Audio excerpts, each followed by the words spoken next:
అదే RTV app వార్తల్ని క్షణాల్లో చదివే అవకాశం ఉంటుంది. ఒక న్యూస్ పేపర్, ఒక టెలివిజన్ ఛానల్ మీ చేతుల్లో ఎప్పుడు. వి గోల్డ్, ట్రస్టెడ్ గోల్డ్ బయర్స్. తాకట్టులో ఉన్న బంగారాన్ని విడిపించి ఈ రోజు ఉన్న మార్కెట్ ధరకే కొనబడును.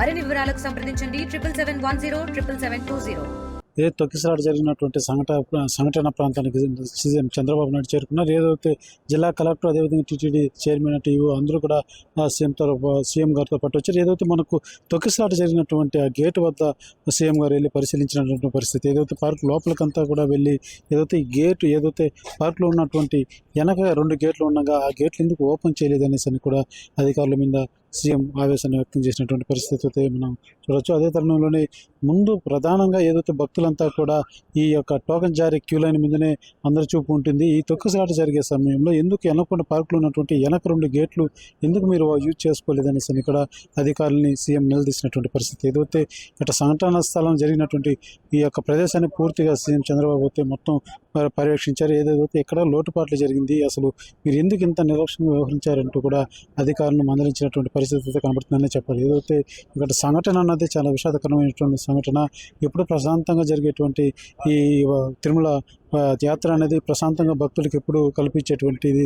ఈసారి ఎందుకు ఈ యొక్క సంఘటన ఎందుకు ఇది జరిగింది అనేసి అని కూడా తీవ్ర ఆవేదనని తెలియజేసినటువంటి పరిస్థితి. అయితే ఏదైతే ఇక్కడ ఏర్పాటు చేసినటువంటి పూర్తి క్యూ లైన్లు కావచ్చు, అదేవిధంగా పార్కులో కావచ్చు, మొత్తం కూడా సీఎం ప్రతి ఒక్క చోట వెళ్ళి తిరిగి ఆ గేట్లు పరిశీలించడం కానివ్వండి, క్యూ లైన్లు కానివ్వండి, పార్కులో ఎంతమంది పడతారో, అసలు ఎంత పెద్ద పార్కు ఎంత విస్తీర్ణం ఉందనేసి అని కూడా పూర్తి స్థాయిలో అయితే సీఎం మొత్తం పరిశీలించడం జరిగింది. ఏదైతే మనం చూస్తున్నాం ఇక క్యూ లైన్లో పూర్తిగా అయితే సీఎం చంద్రబాబు పరిశీలిస్తున్నటువంటి పరిస్థితి.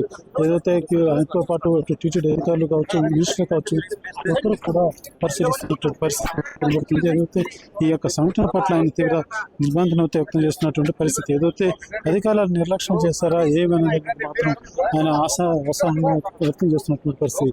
ఏదైతే ఏర్పాట్ల పరంగా మీరు ఏం చేస్తున్నారంటూ కూడా అధికారులతో పూర్తి స్థాయిలో చంద్రబాబు నాయుడు విచారిస్తున్నటువంటి పరిస్థితి అయితే మనకు కనబడుతుంది. ఏదైతే క్యూ లైన్లు ఏర్పాటు చేసినటువంటి క్యూ లైన్లు, ఏదైనా టోకెన్ జారీ చేసేటువంటి సెంటర్ వద్ద కూడా ఆయన నడుచుకుంటూ వచ్చి ఇదంతా కూడా పరిశీలిస్తున్నటువంటి పరిస్థితి. ఏదైతే పార్కు మొత్తం కూడా ఎందుకు ఇంతటి ఇలాంటి పరిస్థితులు ఎందుకు లేవైతే ఎందుకు వచ్చిందనేసి అని కూడా పూర్తి స్థాయిలో అయితే అధికారుల దగ్గర క్షుణ్ణంగా తెలుసుకునేటువంటి ప్రయత్నం అయితే చంద్రబాబు చేస్తున్నారని చెప్పాలి. ఏదైతే ఓవరాల్గా ఈ యొక్క సంఘటన పట్ల మాత్రం సీఎం చంద్రబాబు తీవ్ర ఆవేదన వ్యక్తం చేశారు. ఇది సంఘటన చాలా దుర్మార్గమైనటువంటి సంఘటనని ఆయన ఆవేదన కూడా తెలియజేసినటువంటి పరిస్థితి.